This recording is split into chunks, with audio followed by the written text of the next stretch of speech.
Durante su visita a Beijing para la cumbre de la CELAC y China, el presidente de Colombia, Gustavo Petro, anunció un acuerdo de cooperación. El propósito es iniciar la adhesión del país a la iniciativa Franja y Ruta, conocida como la Nueva Ruta de la Seda, el ambicioso proyecto comercial del gigante asiático que fue relanzado en 2013 y al que ya se han sumado más de 20 países latinoamericanos. Se trata de una iniciativa que preocupa a Estados Unidos, por lo que implica la creciente presencia de su rival sistémico en lo que considera su patio trasero. Para hablar de este tema, le doy la bienvenida a Juan Nicolás Garzón Acosta. Él es internacionalista y magíster en Economía Aplicada, profesor además de la Facultad de Derecho y Ciencias Políticas de la Universidad de La Sabana en Bogotá. Un placer estar aquí con usted, Juan Nicolás. Para poner en contexto a nuestra audiencia, lo primero que le quiero preguntar es ¿en qué consiste esta llamada Franja y Ruta y por qué se le dice la Nueva Ruta de la Seda? Bueno, muy buenos días. Esta iniciativa es una iniciativa que surge precisamente desde China, pues busca un poco traer al presente aquella histórica iniciativa comercial china que conectaba pues China desde el oriente, pues, y que se, digamos, extendía hacia el mundo y trataba de alguna manera de conectar al mundo en materia comercial desde el siglo tercero, prácticamente. Entonces, en la actualidad, China, pues en este proceso como de expansión de sus intereses económicos y financieros y también, por supuesto, políticos, pues ha iniciado este megaproyecto de interconexión de China con el resto del mundo. Y en ese contexto, pues ha tratado de sumar a varios países a esta iniciativa, ofreciéndoles oportunidades para financiar proyectos de inversión, para tratar de conectarlos mejor, digamos, mejorar la conectividad, ofrecerles oportunidades en acceso a tecnologías, entre otras cosas. Y en ese proyecto, pues ha encontrado, por supuesto, como mencionabas en la presentación inicial, pues con los intereses de los Estados Unidos o ha chocado con los intereses de los Estados Unidos, que como también bien decías, pues se está volviendo a considerar, especialmente en el contexto de lo que ocurre con el gobierno de Trump, a América Latina como su patio trasero y en ese sentido, pues de alguna manera choca con los intereses norteamericanos, digamos, ese proyecto chino.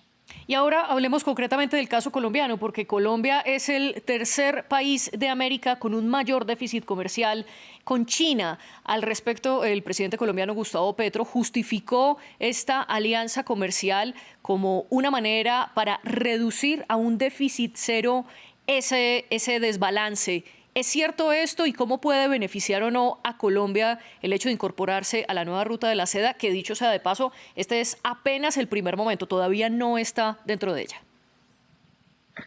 Empiezo por la segunda parte de tu pregunta. Efectivamente, pues a Colombia lo puede beneficiar como a cualquier país puede beneficiar, pues sin duda la oportunidad de conectarse con una economía creciente, con muchísimo potencial, con intereses también, pues digamos, de expandirse, pero que puede generar beneficios en términos de financiación, de inversión, de la posibilidad de acceder a infraestructuras que para por ejemplo, en caso de países como América Latina, pues tenemos rezagos tremendos. Esas oportunidades no se pueden desconocer. Ese interés, por ejemplo, se materializó en el caso del puerto de Chancay, en el caso de Perú, además con perspectivas de ampliación. Entonces, pues esas realidades pues ya se han materializado, o esos proyectos ya se han materializado en realidades, y claramente pues desconocer que China es un destino y o ofrece oportunidades para los países en desarrollo, pues digamos, no sería muy razonable. Sin embargo, en la actualidad, la realidad presente es que China, para el caso, por ejemplo, de Colombia, pues todavía sigue siendo un socio, llamémoslo comercial, con una relación bastante desbalanceada. Y cambiar, transformar esa realidad para nada es sencillo. En el caso de Colombia, pues el déficit comercial que tiene Colombia con China es bastante grande y el hecho de que Colombia, digamos, o la cantidad de bienes y exportaciones que Colombia le ofrece a China en comparación, por ejemplo, con lo que pasa con Estados Unidos, pues es tremendamente diferente. Nosotros, en el caso colombiano, no debemos superar los 3.000 millones de dólares de exportaciones a China y eso está muy, muy por debajo de lo que en la actualidad y en la realidad pasa hoy con el caso de los Estados Unidos. Entonces, cambiar esa situación no es para nada sencillo en la medida en que, pues claro, hay muchas oportunidades en China. China es un gran demandante, pero nosotros aún no podemos, digamos, de alguna manera transformar nuestra capacidad productiva, diversificar nuestra oferta exportadora de manera tan sencilla como para pasar de tener a un socio comercial sólido y fuerte como es los Estados Unidos hacia y transformarlo y transformar nuestra oferta exportadora hacia lo que, pues, en teoría nos ofrece hoy por hoy China. Y justamente hablando de ese déficit comercial que consiste en que, como usted bien lo decía, China exporta más a Colombia de lo que Colombia exporta a China. Teniendo en cuenta este desbalance, ¿cuáles son los sectores económicos en Colombia que más se pueden beneficiar de este trato con China y cuáles podrían ser los más afectados? Pues los más afectados, de nuevo empiezo por la segunda parte de la pregunta, los más afectados pueden ser aquellos sectores en los que no necesariamente, digamos, hay como dos sectores grandes que pueden verse afectados. Primero, los que son más vulnerables en términos de las importaciones chinas y que pues este tipo de iniciativas y este tipo de, digamos, avances en el estrechamiento de la relación comercial, pues también suponen no solamente que nosotros les exportemos más, sino también abrir nuestros mercados y exponerlos un poco más a digamos, a la entrada de bienes traídos precisamente de la China. Entonces, esos sectores vulnerables de las economías latinoamericanas que encuentran pues una desbandada de las importaciones chinas, pues por supuesto se pueden ver potencialmente afectados. Pero también se podrían ver potencialmente afectados aquellos sectores que hoy por hoy, digamos, en el presente, tienen digamos, una realidad y unas exportaciones grandes, especialmente hacia los Estados Unidos, y que en un contexto en el que eventualmente Estados Unidos tome represalias, dada, digamos, esta cercanía de Colombia con China, pues claramente perderían su mercado principal y tendrían que buscar la forma de acomodarse, digamos, a esa nueva realidad china. Sin embargo, pues por supuesto puede haber sectores con muchas potencialidades. Finalmente, los países latinoamericanos, Colombia no es una excepción, lo que ofrecen en su canasta exportadora es fundamentalmente materias primas. Y lo que Colombia digamos, en la actualidad le ofrece a China, a pesar de este déficit de balanza comercial tan grande que tiene, pues son materias primas, bienes manufacturados, bienes, digamos, bienes intermedios. Nosotros al caso China no le ofrecemos en una medida, digamos, significativa. Entonces, potencialmente podríamos seguir explorando, seguir ofreciéndoles lo que históricamente le hemos ofrecido. En algunos casos con un valor agregado, cafés especiales, ese tipo de cosas que eventualmente siguen siendo materias primas, pero que, digamos, se les va incorporando un valor distinto. Pero en general, digamos, por lo menos en el mediano plazo, diversificar esa oferta a bienes intermedios, cosas diferentes a los commodities tradicionales que nosotros les ofrecemos, no se ve nada sencillo.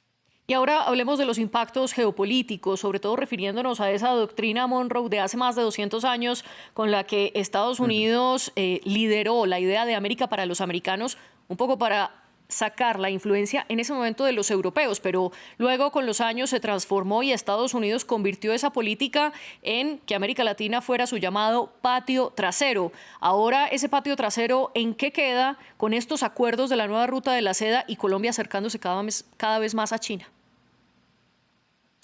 Pues esa es la preocupación principal precisamente de los Estados Unidos en esa suerte de interés renovado de Estados Unidos en América Latina, que no necesariamente significa ese interés, llamémoslo renovado, pues deriva necesariamente en unas relaciones más fluidas. Interés renovado es precisamente que, como tú dices, Estados Unidos vuelve a mirar a América Latina como esa zona de influencia que no quiere que le toquen, pero de todas maneras, digamos, el compromiso que tiene Estados Unidos con la región pues sigue siendo limitado y se circunscribe a temas específicos. Migración, por ejemplo, en el caso de América Latina, pues es bien conocido, especialmente con países como México, el tema de las drogas que tiene que ver particularmente con Colombia, es decir, Estados Unidos sigue conservando intereses en la región muy específicos y trata de reivindicar precisamente su presencia y su importancia para esos temas específicos. Eso ha pasado, digamos, en el caso de Donald Trump, pero también ha pasado desde hace ya varios años en esa relación de Estados Unidos con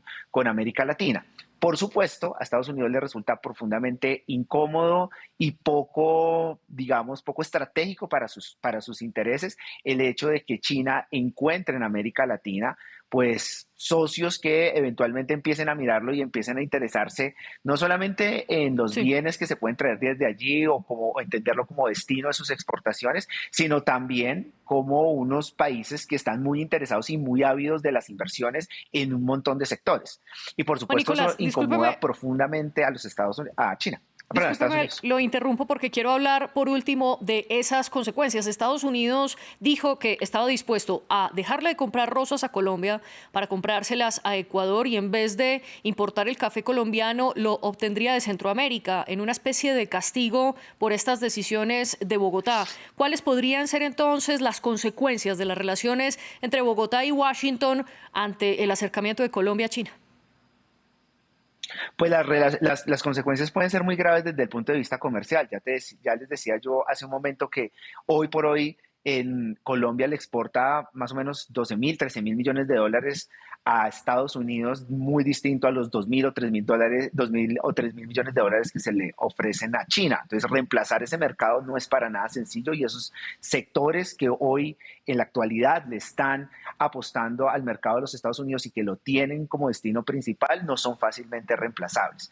Esas amenazas, pues efectivamente se pueden materializar, lo hemos visto, y especialmente en un contexto en el que nos enfrentamos, por ejemplo, a un gobierno que es como tan personalista, a veces digamos que también es capaz de tomar estas decisiones de forma como tan radical y que pues en realidad no podemos anticiparnos tan sencillamente a las decisiones que toma especialmente el gobierno Trump. Entonces no es para nada descartable que se tomen medidas, digamos, de represalia comercial mucho más agresivas porque pues ya ha ocurrido en el pasado y pues no tenemos razones para pensar que Estados Unidos eventualmente va a dejar pasar por alto, digamos, esta situación. Juan Nicolás Garzón.